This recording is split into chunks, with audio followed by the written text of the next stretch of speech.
Dia tidak pernah ditahan di Lapas Salemba, Pak. Namanya doang di situ. Saya kan di Lapas Salemba, Pak. Saya ini di Lapas Salemba bebas, Pak. Mohon maaf. Mau jalan-jalan kemana, mau sampai jalan ke kantor depan, kantor 1, kantor 2, kantor 3, nggak ada yang berani negor kami, Pak. Itu si Sambo itu tidak pernah tidur di dalam penjara, Pak. Jadi di mana, Pak? Di Lapas Salemba. Di kantor KPLP di atas. Gedung ruang ada AC. Namanya doang di situ.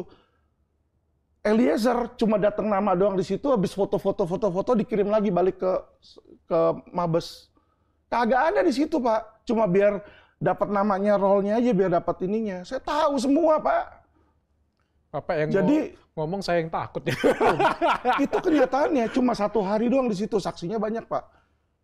Kriminal-kriminal lain sebagai saksinya banyak. Ya itu urusan mereka lah. Jadi mafia di dalam penjara itu memang real ada, Pak. Kita jalan-jalan keluar bisa nggak, Pak? Oh, bisa banget, Pak. Sumpah. Di Sukamiskin itu saya udah ditawarin, Pak Alvin pindah aja Sukamiskin. 50 juta, 10 hari di luar. Jadi ada tahanan-tahanan oknum-oknum sana. Sekarang, Pak, Bapak lihat. Lapas Cipinang kosong.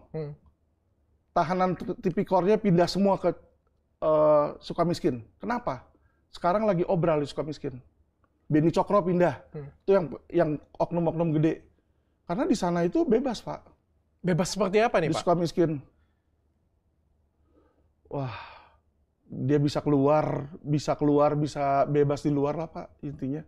Yang penting kalau nanti misalnya ada pemeriksaan atau apa, ya balik lagi di situ. Itulah makanya yang ada di tiap-tiap oknum-oknum banyak, Pak.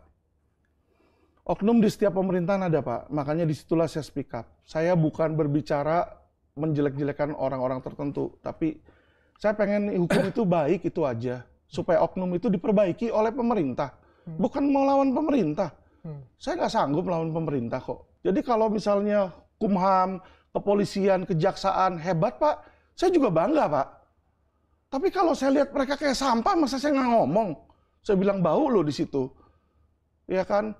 Bapak lihat aja, Firly Bahuri aja udah tersangka, mana ditahan, Pak?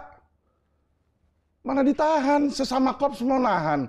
Napoleon Bonaparte habis kena suap sogok, ya kan ditahan, balik lagi ke korps, jadi jenderal bintang 2 lagi.